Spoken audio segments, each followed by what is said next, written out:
नमस्कार, आदाब।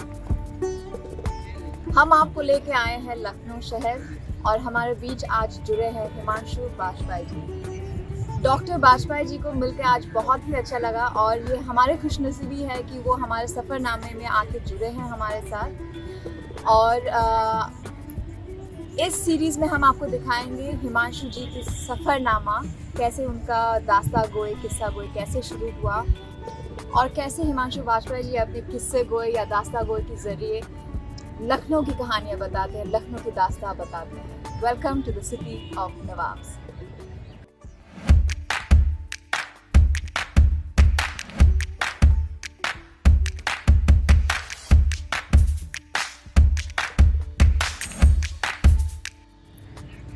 नमस्कार, आदाब।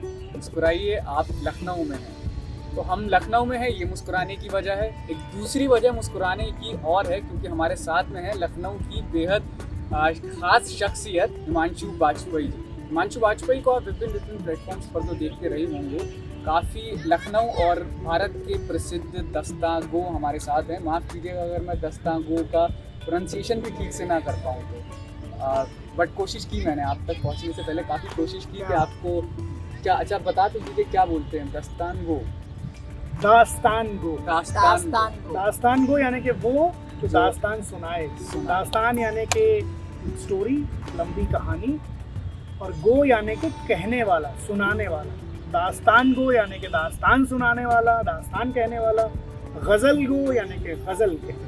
अच्छा, तो ये फिलहाल मेरा पहला सवाल होने वाला था जो कि हमारे शुरुआत में ही हो चुका है। बहुत ही खूबसूरत सफ़र की शुरुआत हो चुकी है, तो उसको रोकेंगे नहीं, यहीं से शुरू करते हैं। तो हिमांशु दास्तान गो, अब तो ठीक है जी, बिल्कुल बिल्कुल बिल्कुल। अब आप बोल चुके हैं। तो ये दास्तान गो का सफ़र, अगर इसकी बिल्कुल पहले सवाल से बुनियादी से शुरुआत की जाए तो कहाँ से इसकी शुरुआत होती है आपकी ज़िंदगी में? हिमांशु बाजपेयी की ज़िंदगी में इसकी शुरुआत कहाँ से? इसकी शुरुआत असल में हमारे मोहल्ले राजा बाज़ार से होती है, बिल्कुल करीब का मोहल्ला।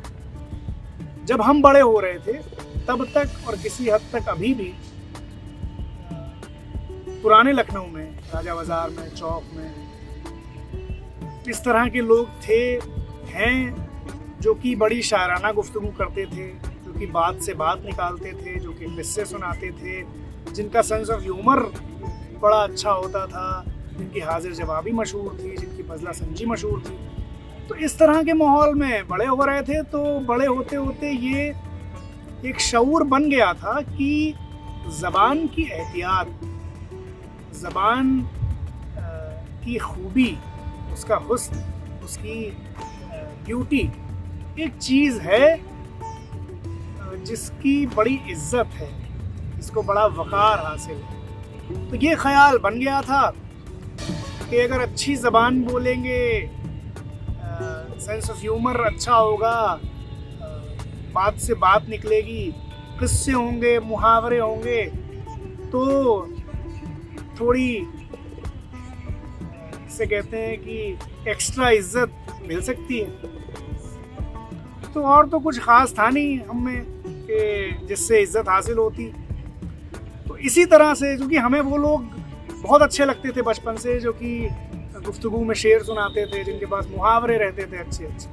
तो जब कोई चीज़ आपको बहुत फैसिनेट करे, बहुत आकर्षित करे, बहुत अपने असर में रखे, तो धीरे धीरे फिर आपकी ज़ात में उसका एक हिस्सा, उसका एक इम्प्रेशन शामिल हो जाता है। तो फिर चूँकि हमें ऐसे लोग अच्छे लगते थे, इसलिए हम भी किसी हद तक एक ख़तरा वैसे बन गए होंगे। ये सफ़र तो वहाँ से शुरू हुआ था। अब चूँकि हम प्रोफेशनली करते हैं अब किस्सा गोई, ये सफ़र इसका एक दूसरा हिस्सा है। क्योंकि ये पहला हिस्सा जो हमने बताया, तो इस शुरुआत पूरे सफ़र की बुनियाद थी, यानी नींव थी, इसकी इब्तिदा थी। अब इस पे जो इमारत खड़ी हुई, वो कैसे खड़ी हुई?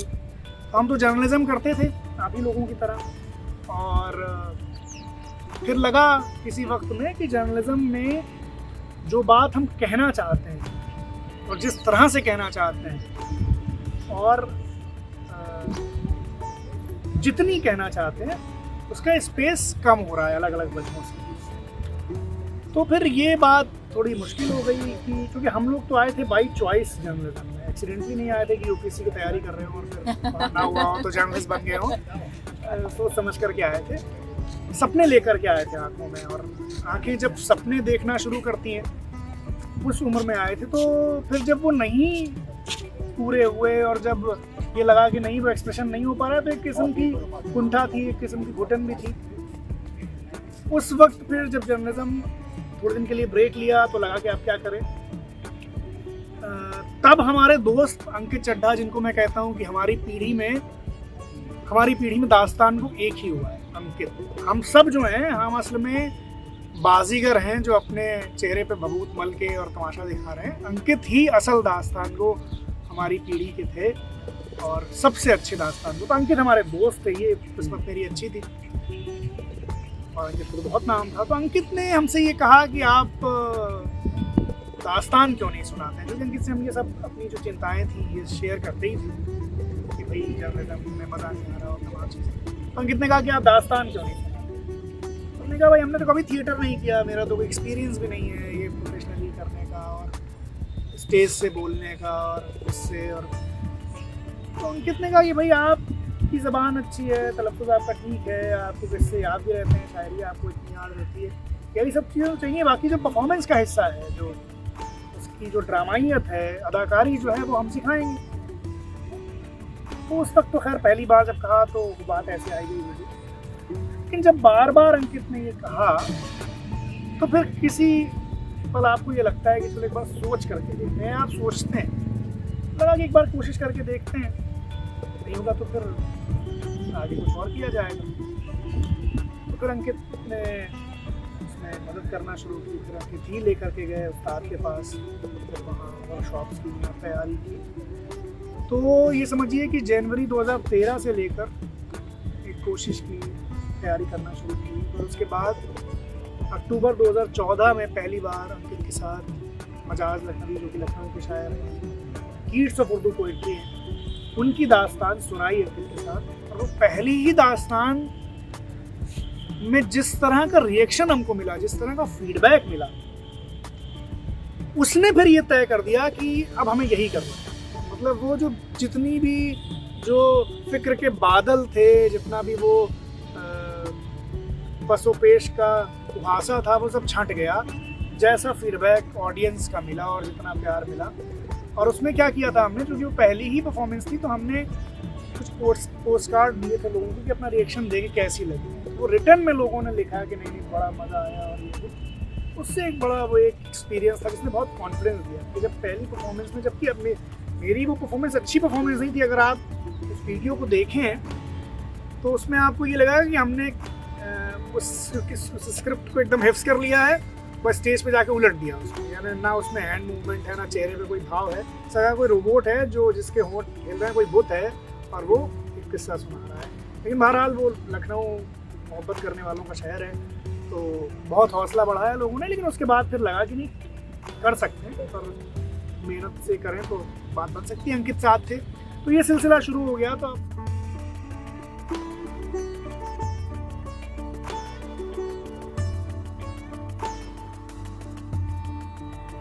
इस बात में मैं आपको एक सवाल पूछना चाहती हूँ। आपने जो बोला कहानियाँ जो है लोगों के बीच में देते हैं, तो if we see it's a dying art form, story telling, और आप लोगों की वजह से ये अभी उभर के आ रहे हैं, तो आप हम तो नहीं मानते ऐसा, दोनों चीज़ें नहीं मानते। एक तो ये भी नहीं मानते कि स्टोरी टेलिंग कोई डाइंग आर्ट है। दास्तान के लिए लोग कहते थे, क्योंकि वो सही में वो फ़न ख़त्म हो गया था 1928 में। मीर बाकर अली देहलवी जो आखिरी पेशेवर दास्तान गो थे बड़े, उनकी डेथ हो गई। उसके बाद ये फ़न दास्तान गोई है क्या असल में? दास्तान गोई तो एक किस्म का उसका एक शास्त्र है ना, एक ग्रामर है उसका, उसके कुछ उसूल, कुछ कवायद, कुछ आदाब हैं। उन नियमों के तहत जब आप कोई दास्तान सुनाएंगे तभी वो दास्तान गोई है।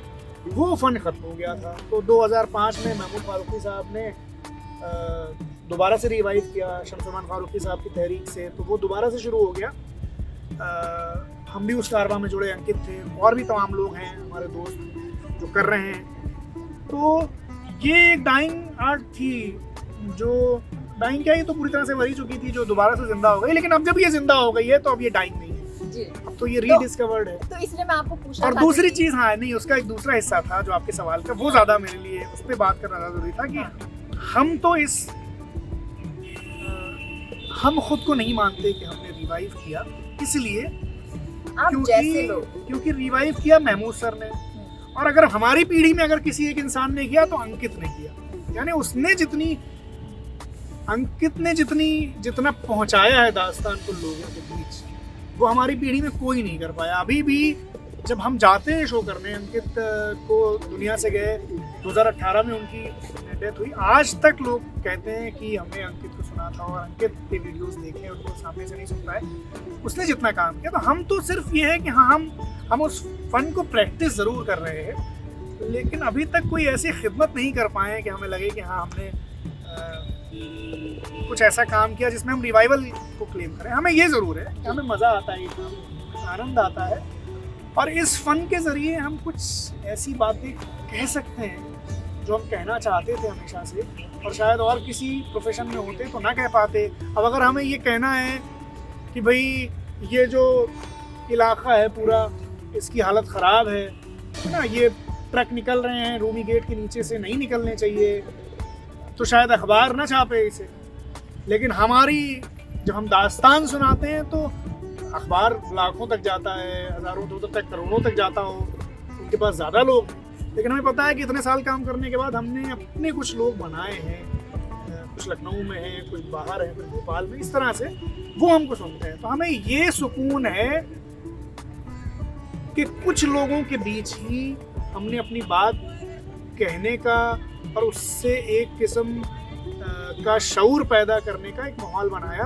तो वो यहीं लखनऊ के एक शायर थे इरफान सिद्दीकी साहब, उनका एक शेर है कि रात को जीत तो पाता नहीं लेकिन ये चिराग, रात को जीत तो पाता नहीं लेकिन ये चिराग कम से कम रात का नुकसान बहुत करता है।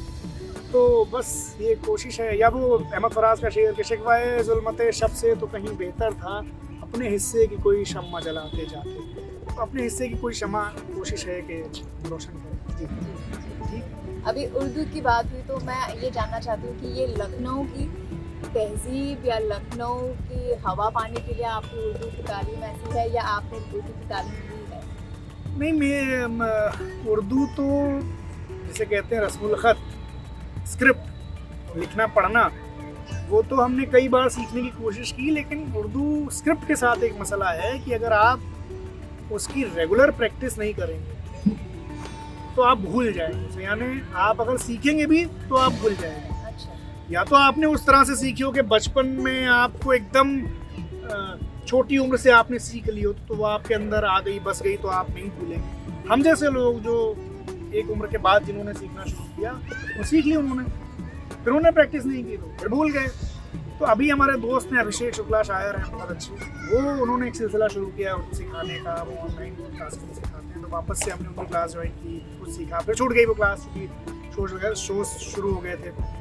अब फिर से ये इरादा है कि सीखें। तो वो स्क्रिप्ट तो नहीं, ये बोलने की ज़बान, हालांकि एक चीज़ इसमें और है, ज़बान जो है वो स्क्रिप्ट नहीं है। ज़बान तो आप सीखते हैं सुन करके, ज़बान तो वो सेंटेक्स है ना, जो आप जिस तरह से बोलते हैं, जो मुहावरा है। तो वो जो कि हम इन इलाकों में बड़े हुए थे पुराने लखनऊ में, तो यहाँ सारे ही लोग एक ख़ास किस्म की मिली जुली ज़बान जिसमें तलफ़ुज़ थोड़ा अच्छा होता था, लहजा बड़ा शुस्ता शगुफ्ता होता था, उस तरह की ज़बान थी। तो वो सुनते सुनते थोड़ी बहुत हम में भी आ गई। लेकिन जब लिखने पढ़ने लगे तब थोड़ा एहतियात भी, हमने कहा ना, ज़बान की एहतियात, ज़बान की जो संजीदगी है वो हमें बचपन से मिल गई। और वो इसलिए यही फ़ायदा होता है इन जैसे इलाकों में बड़े होने का कि शायद अगर हम गोमती नगर में पैदा हुए होते, पले बड़े होते, वहाँ शायद ये माहौल हमें ना मिलता, कि वहाँ हम ये समझ ही नहीं पाते बड़े होने तक कि ज़बान की संजीदगी क्यों इम्पोर्टेंट। क्योंकि हमारे यहाँ एक बड़ा मशहूर जुमला है कि ज़बान तो मीडियम ऑफ कम्युनिकेशन है, तरसील का ज़रिया है, माध्यम है संप्रेषण का। ज़बान सिर्फ उतना नहीं है ना, अगर तरसील का या कम्युनिकेशन का ही मीडियम हो, तो अगर हम गलत ज़बान भी बोलें तब भी लोग समझ जाते हैं। लेकिन उतना नहीं है, ज़बान कोई गंभीर चीज़ है, ये हमें इन इलाकों में रह के पता चला। और तब थोड़ी एहतियात भी शुरू हो गई कि भाई ये ख़ास तरह से बोलना चाहिए, क्या लफ्ज़ बोलना है क्या नहीं बोलना है ना। वो अब जोश मलिहाबादी लखनऊ के शायर बहुत का मशहूर किस्सा है कि वो बहुत एहतियात रखते थे, कोई क्या बोल रहा है क्या, वो टोक भी देते थे। तो जैसे आपने जब आपने शुरुआत की तो आपने कहा कि नमस्कार। अब जोश होते तो वो कहते हैं नमस्कार नहीं होता है, नमस्कार होता है। तो जोश साहब किन्हीं अपने दोस्त को रुखसत करने जा रहे थे, तो जोश साहब जा रहे थे उनके घर से वापस, तो उन्होंने कहा कि चलिए जोश साहब, तो सीढ़ियाँ उतर रहे हैं जोश साहब, उनके दोस्त भी उतर रहे हैं साथ में घर में। तो उनके दोस्त ने कहा कि चलिए जोश साहब आपको छोड़ाएं चल के। जोश पलटे और बोले मियाँ छोड़े परिंदे जाते हैं, इंसानों को रुखसत किया जाता है, पहुँचाया जाता है। तो ये एक किस्म की एहतियात थी। अभी तक लोग हमको, मतलब ये लोगों को ऐसा लगता है कि हमको बहुत उर्दू आती है, बहुत ज़बान आती है, नहीं आती है। ये राज तो तब खुलता है ना जब हम किसी अहले ज़बान के सामने होते हैं कि हमें कितनी उर्दू आ गई। लोग अभी भी टोक दिए जाते हैं हम कि भाई नहीं ऐसा नहीं है, बहुत लोग रह गए। हमारी दिक्कत ये है इस दौर की कि यहाँ किसी ने 20 साल खिदमत की हो, 30 साल खिदमत की हो, ज़बान की, अदब की, उसे नहीं जानते लोग उस तरह से जैसे जानना चाहिए। और 4 सेकंड का कोई वीडियो कि ये हमें, ये हमारी कार है, ये हमारी पौड़ी हो गई, तो पहाड़ी जो है वो उसे जान जाते हैं लोग। ये अलमिया है, विडम्बना है, लेकिन बहुत सारे लोग। और हमारी हम तो सिर्फ ये मानते हैं कि हम जब तक हैं तो हम ये कोशिश करते रहेंगे कि लखनऊ की उस सूरत को, उस हिस्से को भी लोग जाने, उन लोगों को भी जाने कि जिन्होंने, रोशन तकी साहब यहाँ पर हैं, हिस्टोरियन शहर के। और ये लोग क्यों बड़े लोग हैं आपको पता? इल्म या आज जो जमाना है उसमें एक इनसिक्योरिटी भी हो जाती है लोगों की, हमें कुछ आता है तो भाई दूसरा ना जान जाए, तो मेरे पास ही रहे वो नॉलेज जो है। पुराने बावर्ची जैसे करते थे कि भाई ये रेसिपी है तो ये हमारे यहाँ खानदान में रहे। लखनऊ में इस किस्म के बुजुर्ग रहे हमेशा से और अभी भी हैं। हमें क्या आता है, हमें तो कुछ भी नहीं आता था, और जो भी आया वो ऐसे बुजुर्गों की वजह से आया कि हम गए रोशन तकी साहब के पास और हमने पूछा सर वो किताब चाहिए हमको, मिल नहीं रही है कहीं। अच्छा रुको अभी मैं निकाल के लाता हूँ। गए अपनी लाइब्रेरी में ऐसे ढूंढा, पूरा वो किताब निकाल के दे दी। योगेश नवीन के पास हम पहुँचे, सर वो फसाना है आज़ाद नहीं मिल रही है, वो देवनागरी में, उर्दू तो हमको आती नहीं है। अरे चले जाओ ऊपर चढ़ के चले जाओ, इस साइड दाएं साइड रखी है किताब, निकाल ला। गए हम ऊपर से अलमारी से निकाल ला है, हाँ ले जाओ पढ़ो। अभी तक कितनी किताबें मेरे पास रखी हैं। अनीस अशफाक साहब के पास हम गए, सर वो शरर और चकबस्त का क्या मसला हुआ था वो बता दीजिए, आप बताते हैं। तो इतना हौसला बढ़ाने वाले, इतना प्यार करने वाले बुजुर्ग हैं कि हमें तो जो कुछ भी आता है वो सिर्फ इनकी वजह से आता है।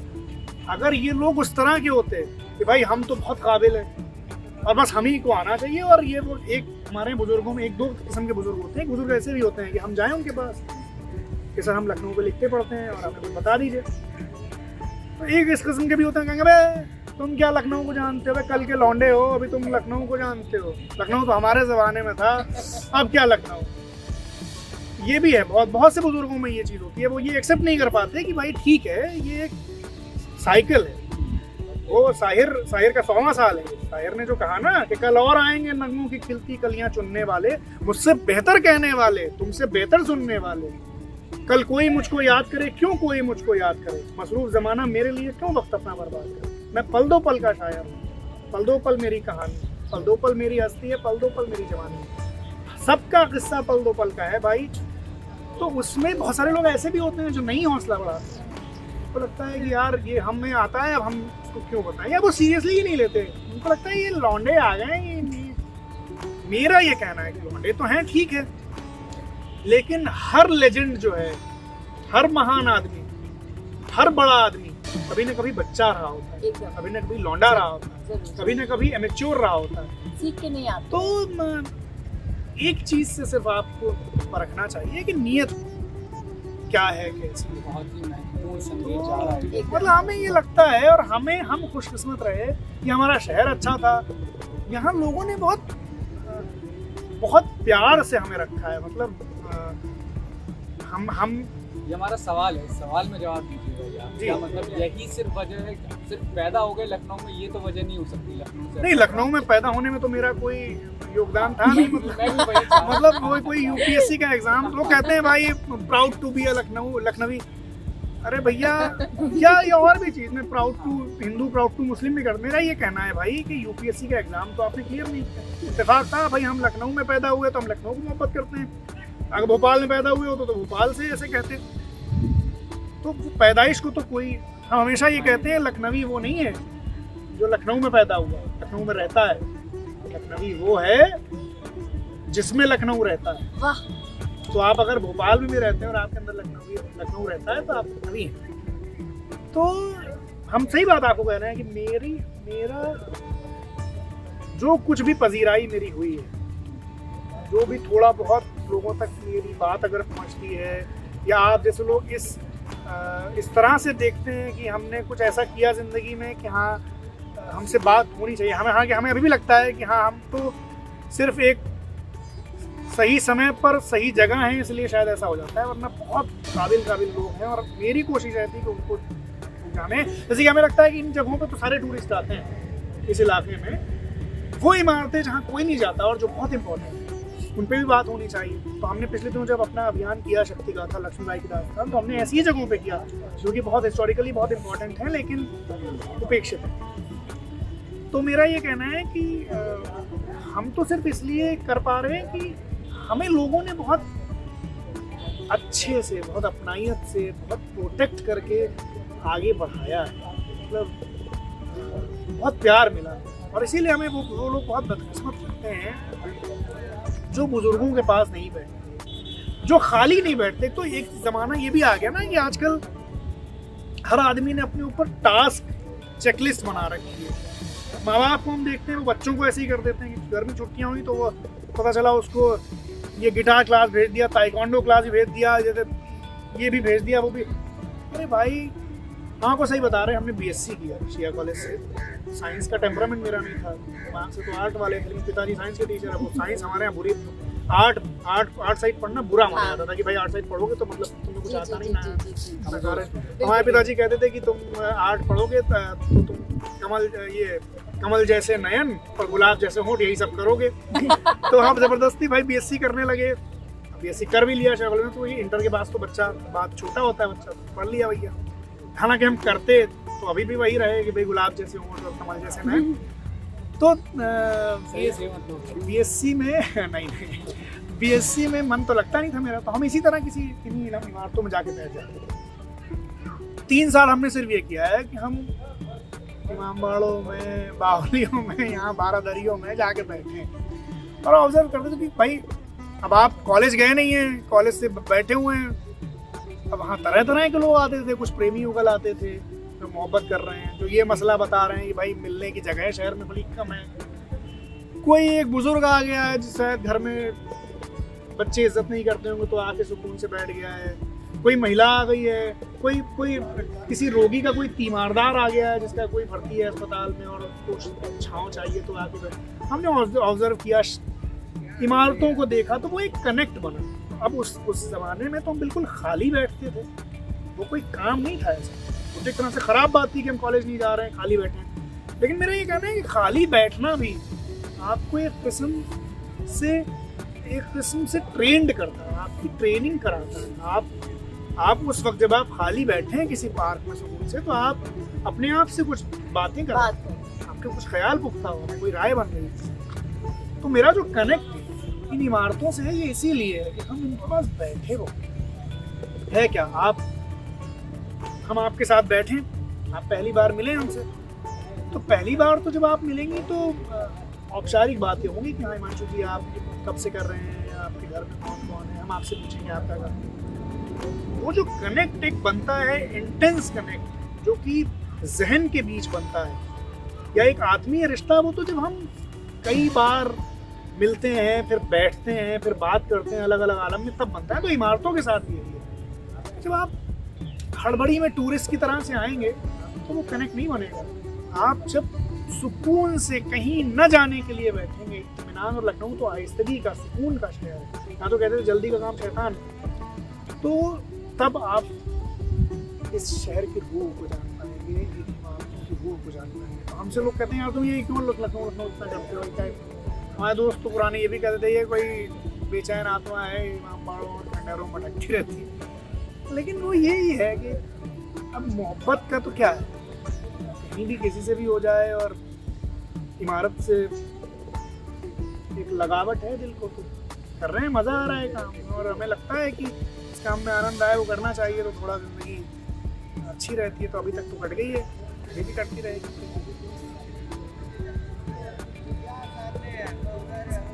आर्ट की वजह से, मतलब अगर इसको हम जोड़ पाएँ, आर्ट, यहाँ का कल्चर, इमारतें, यहाँ के लोग, ये सब वजह है कि मतलब लखनऊ इतना ज़्यादा आपको बहुत ज़्यादा पसंद है, और आप उसके बारे में लिखते हैं, लोगों को बताना चाहते हैं। क्योंकि दो लोगों का, मुझे थोड़ा कंप्लीट करनी पड़ेगा, दो लोगों का मैंने बहुत ही ज़्यादा देखा है कि वो शायद एक प्लेटफॉर्म पर पहुँच गए, और वो चाहते हैं कि अब वहाँ से पहुँच के हम लखनऊ की कहानियों का किस्सा बताएँ। एक आप हैं, एक नीलेश मिश्रा जी हैं, उनका भी वही बहुत ही ज़्यादा प्यार है लखनऊ के लिए। और नीलेश जी बहुत बड़े आदमी है, बहुत पॉपुलर आदमी है। बताना चाहते हैं नीलेश जी से अभी जब हम बात कर रहे थे, जिस तरह से कि लोग किस तरह से सपोर्ट करते हैं, नीलेश को आप देखिए, नीलेश तो इतने पॉपुलर है, मतलब हम तो उनका शायद 100वां हिस्सा भी मेरे पास पॉपुलैरिटी नहीं होगी जितनी नीलेश की पॉपुलैरिटी है। और नीलेश ने शुरू से, मतलब हमें याद है नीलेश मेरे शोज के पोस्टर शेयर करते थे, और ये लिख करके कि जैसे बेंगलोर में जब हमारा शो था अंकित के साथ, जो शायद आखिरी शो था, या नीलेश ने शेयर किया कि बेंगलोर वालों, ये अंकित और हिमांशु को सुनने जाओ कि हमसे अच्छे स्टोरी टेलर, ये जो काम कर रहे हैं ये कोई नहीं कर रहा, आप सुनिए। तो ये इस बात की सच्चाई नहीं है, इस बात में मोहब्बत है नीलेश, लेकिन ये कहना किसी का ये आजकल दिखाई नहीं देता। फेलो अपने जी जी जी, उसके लिए सेम फील्ड में, और खुलूस से बेगरज, मतलब नीलेश को हमसे कोई फायदा नहीं है कि हमने उनका पोस्टर नहीं शेयर किया कभी, है ना? तो लेकिन उन्होंने किया। तो वो जैसे अभी हमारा जब शो था आखिरी, तो आखिरी दिन वो वहाँ अपने गांव में जहाँ वो रहते हैं, वहाँ से आए ख़ास तौर पे कुड़िया घाट पुराने लखनऊ मेरा शो अटेंड करने के लिए, और बीच में जाकर सुकून से बैठ गए बिल्कुल पीछे। हमने उनसे कहा अरे आप आगे आइए, बोले नहीं नहीं। तो ये जो खुलूस है, तो सवाल रह गया आपका। ये सवाल यही था कि मतलब किस जो आप दोनों को ही मैंने देखा, लखनऊ का एक अलग प्यार, उन्होंने, उनका भी एक अपना मंच है, कई अलग अलग बिल्कुल, मंच है, उसके हिसाब से वो कोशिश करते हैं कि जमाने तक लखनऊ बहुत जमाने तक, वही कोशिश आप भी कहीं ना कहीं करते हैं कि जमाने तक हम लखनऊ पहुँचा दें। बहुत सारे ऐसे लोग हैं जो इस काम को करते हैं, और हम सब एक साथ के लोग हैं। नीलेश हमसे कुछ बड़े हैं, कुछ सीनियर हैं, कुछ बच्चे ऐसे हैं जो हमसे कुछ छोटे हैं उम्र में, लेकिन जज्बा है सबका, और सब कर रहे हैं। और इस काम को जो हम लोग कर रहे हैं, और ये सिर्फ लखनऊ तक की बात नहीं है, लखनऊ में हम जो काम कर रहे हैं वही काम अलग अलग शहरों में अलग अलग लोग कर रहे हैं, और अलग लोगों को करना चाहिए। यानी कोई भोपाल में भी ऐसा है जो ये काम भोपाल के लिए कर रहा है, कोई दिल्ली में ऐसा है जो दिल्ली के लिए कर रहा है। और ओवरऑल हम लोग क्या कर रहे हैं, हम लोग एक समाज, एक माशरा ऐसा बना रहे हैं जिसमें जो ज़्यादा संवेदनशील हो, ज़्यादा काइंड हो, ज़्यादा उदार हो, ज़्यादा रवादार हो, ज़्यादा टॉलरेंट हो। तो उसमें हम सब साथ में काम कर रहे हैं। तो लखनऊ में चूँकि हम हैं, अच्छा इसमें एक वजह ये भी है कि हमें तो बहुत सारे लोग हैं, सब क्यों नहीं करते, और हम ये काम क्यों करते हैं। तो तुलसीदास ने, कि हमारे जहाँ हम बैठे हैं, अवधि का सबसे बड़ा शायर है, तुलसीदास ने ये कहा कि जब हम किसी चीज को जान लेते हैं तब हम उससे प्रेम कर पाते हैं, यानी बिना जाने हम प्रेम नहीं कर पाते, है ना? तो चूंकि हमें शहर को जानने लगे हैं, थोड़ा जान, तो ये शहर ऐसा तिलिस्म है कि कोई ये दावा कर ही नहीं सकता कि कोई इसे जानता है पूरी तरह से, हम तो बिल्कुल नहीं कर सकते। लेकिन मेरा ये भी कहना है कि जानना तो एक एक अंतहीन यात्रा है जानने की कोशिश में, यानी जानना तो एक मंजिल है, जानने की जो कोशिश है वो एक सफ़र है। तो जो हुस्न है सफ़र का, वो सफ़र में होता है, वो मंजिल में नहीं होता है। जो मंजिल तक पहुंचने के लिए आपने जो यात्रा की है उसमें होता है। तलाशो तलब में वो लज्जत मिली है, दुआ कर रहा हूँ कि मंजिल ना आए।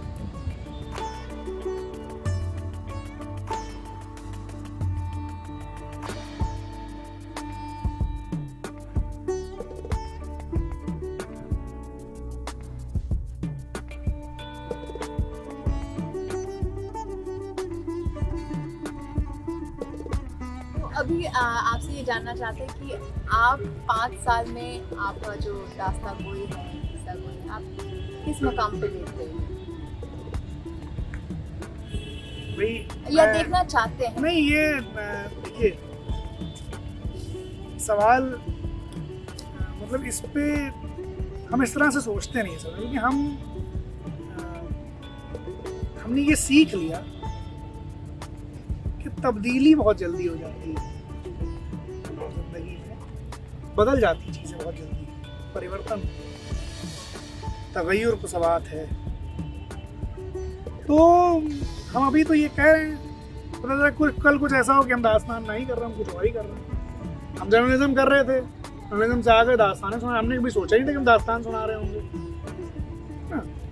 तो ये हुआ। तो हम इस तरह से सोचते नहीं हैं कि हाँ 5 साल बाद हम क्या कर रहे होंगे। जैसे अंकित, अब आप देखिए अंकित जब नहीं रहे, मतलब मेरे होश उड़ गए, क्योंकि हम अपने ख्याल में तो इस तरह से सोचते नहीं हैं। तो कितनी प्लानिंग्स थी अंकित के साथ और क्या हम लोग बातें करते थे, और फिर एक पल आया, ऐसे पलक झपकते पूरी दुनिया बदल गई।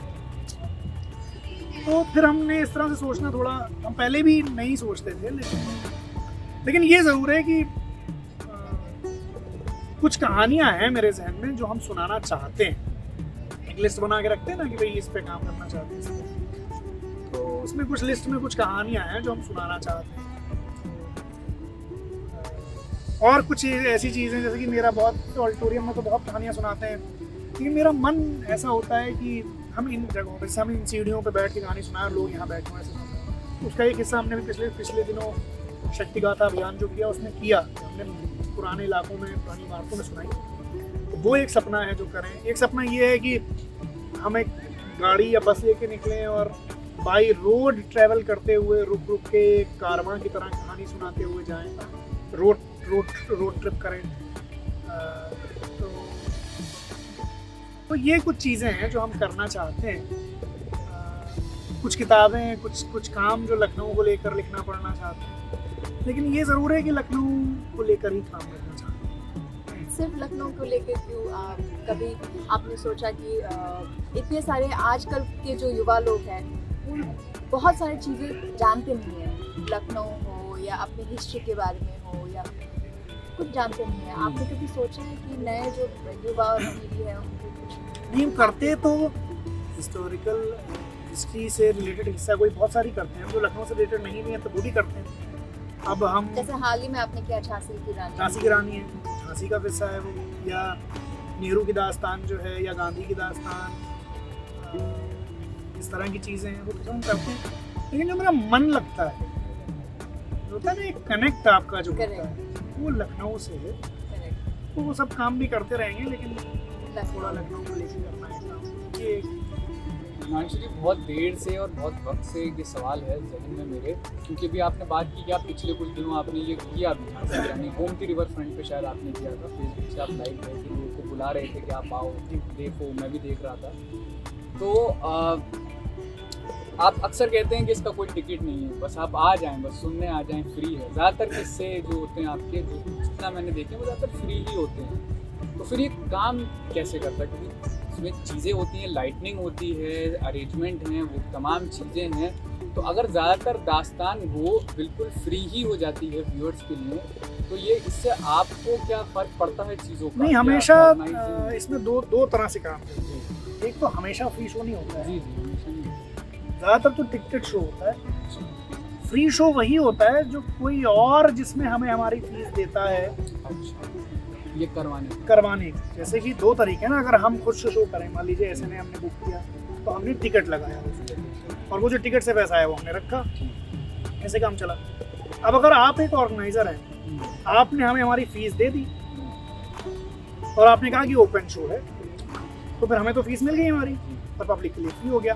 तो ये जो अभियान था, इसमें फ्री शो इसलिए थे क्योंकि जिन जगहों पर हम कर रहे थे और जो हमारा मकसद था, हमारा मकसद ये था ही नहीं उन शोज में कि कोई बहुत हाई फाई लोग हमें सुनने आए, बहुत साहिब सरबत लोग सुनने आए। हमारा मकसद ही ये था कि बहुत आम लोग जिन तक शायद कभी कोई आर्ट फॉर्म नहीं पहुंचती होगी, जो कभी पूरी ज़िंदगी में ऑडिटोरियम नहीं जाते होंगे, SNA नहीं जाते होंगे, BNA नहीं जाते होंगे, उन लोग के बीच ये आर्ट फॉर्म जाए। हम क्यों हमेशा ऑडिटोरियम में बैठ के, जहाँ लोग वही 1000 लोग हैं शहर में आर्ट्स एंड कल्चर फॉलो करने वाले, वही आते हैं वो टाई लगा के और कोट पहन के और ऐसे साड़ियाँ पहन के ऐसे बैठ के देखते हैं सोफिस्टिकेटेड तरीके से, तो सिविलाइज तरीके से, एक स्नॉबेरी के साथ अपनी उसमें एक वैनिटी। तो कोशिश ये थी कि बिल्कुल आम लोग, तो जब हमने रेफायम क्लब में किया तो कौन थे सुनने वाले? वो जो लोग जिनकी बाहर दुकानें थी, वही बिरयानी वाले और वही बाल काटने वाले और वही साइकिल की दुकान वाले और वही जो दरवाजे की जो मार्केट है, वो लोग थे, वो सुन रहे थे, या आसपास की महिलाएं जो काम करती हैं, या बस्ती वाले। तो कोशिश ये रहती है कि अगर हमेशा हम टिकटेड शो ही करेंगे तो फिर एक ख़ास तरह के लोग ये पहुंच पाएंगे उनको देखने के लिए। तो हम ये क्यों नहीं चाहते कि जिस मोहल्ले में हम पैदा हुए हैं, राजा बाजार के लोग, वो भी तो देखने के लिए, तो उनको कैसे देखेंगे बेचारे? अब वो तो नहीं जा सकते वहाँ, SNA में जाएंगे इतनी दूर, वहाँ राजा बाजार से गोमती नगर, सिर्फ कहानी सुनने के लिए। और उस कहानी में भी ऐसा माहौल बना दिया जाएगा चमचम चमचम की उनको अंदर जाते भी, भाई आप अपनी तरह के लोगों में थोड़ा कंफर्टेबल होते हैं ना, तो अब उन्हें एक ऐसी दुनिया दिखेगी, उन्हें लगेगा यार यहाँ यार पता नहीं जाएं कि ना जाएं, पता नहीं कौन लोग। वहाँ जब हम थे वहाँ रिवायम क्लब में जब कर रहे थे, तो क्योंकि पुलिस का प्रोग्राम, तो पुलिस बहुत रहती थी, तो हमने लोगों से कहा आप आइए, बैठिए, सुनिए, कुर्सियाँ पड़ी, खड़े खड़े सुन रहे थे लोग पीछे। हमने कहा आइए, बोले अरे वो पुलिस वाले बैठेंगे। हमने कहा पुलिस वाले नहीं बैठेंगे, आज आप लोग बैठेंगे, पुलिस वाले खड़े रहेंगे। धीरे धीरे लोग, तो ये दोनों तरह से होता है। ओपन शोज इसलिए करना जरूरी है कि लोगों तक पहुंचे, तो चेतना तो पहुंचे। तो राजाबाड़ी के लोग कैसे लेते हैं किस्सा गोल को, दास्ता गोल को? आप क्या फील करते हैं? नहीं, वो अच्छे लोग हैं और वो सब खुद किस्सा को हैं। बस ये अलग बात है कि हम सुनाने लगे हैं प्रोफेशनली, वो नहीं सुना रहे। भाई आप ये माने, हम तो करने लगे प्रोफेशनली, तो जो भी कर पा रहे हैं कर रहे हैं। हो सकता है कि कोई बहुत बड़ा किस्सा, हमसे 1000 गुना बड़ा किस्सा वो मौजूद हो हमारी ही उम्र में, हमारे ही मोहल्ले में, जिसको उसके बाप ने कहा हो कि चलो जाओ वो पूड़ियाँ तलो जाके दुकान पे, या चलो जाओ टेम्पो चलाओ जाके, या चलो जाओ दुकान पे वहाँ काम करो जाके, या कारखाने में काम करो जाके। अब उसका तो पैशन कुछ और था, उसकी प्रतिभा भी असल में की आर्थिक स्थिति का बड़ा योगदान है उसमें। तो ये तो इत्तेफाक है कि भाई हमें थोड़ा घर से सपोर्ट मिल गया, थोड़ा इत्तेफाक था, किस्मत अच्छी थी कि लोग मिल गए अच्छे, तो हो गया। वरना हमसे बहुत अच्छे लोग जो हैं, तो पता चला वो अपने पैशन को फॉलो ही ना कर पाए। कोई बहुत अमेजिंग सिंगर जो है किसी डबल रोटी की फैक्ट्री में डबल रोटी सेक रहा हो, कोई बहुत बढ़िया सितार प्लेयर जो है वो किसी कपड़े की दुकान में सेल्समैन बन गया हो। तो ये है। इसी से एक बात ये अभी मैं भूल ना जाऊँ, इसलिए करनी ज़रूरी है। अभी आपने बोला जैसे ये चीज़ है, चलिए इकोनॉमिकल प्रिविलेज तो है, पैसा जिसके पास है।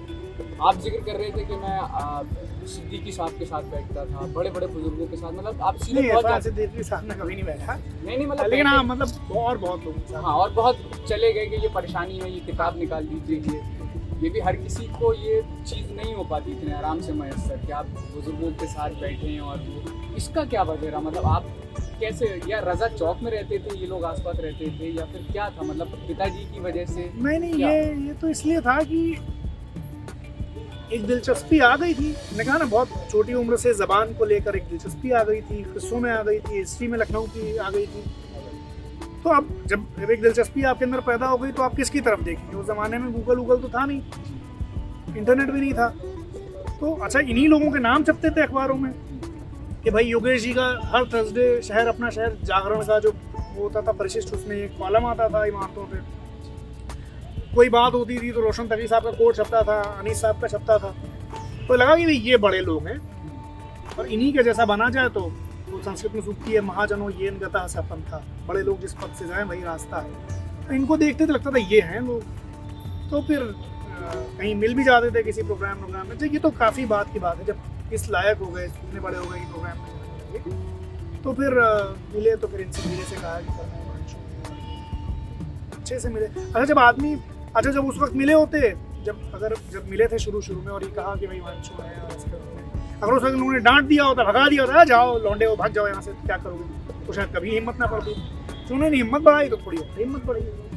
तो ये सब रहा। तो कॉन्टेक्ट्स बनाए, मतलब बने बनाए नहीं मिलते, बने बनाए तो नहीं, किसी को भी नहीं मिलते। कहाँ मिलते हैं बने बनाए? मतलब नहीं मिलते, मतलब मिल जाते हैं। कांटेक्ट तो चलो ठीक है। नहीं, एक बात बताइए, मान लीजिए इसको दूसरी तरह से देखिए कि इसको फिल्म इंडस्ट्री की तरह समझिए, नेपोटिज्म के हिसाब से। मान लीजिए मेरे पिताजी बहुत बड़े एक्टर हैं और हम उनके बेटे हैं।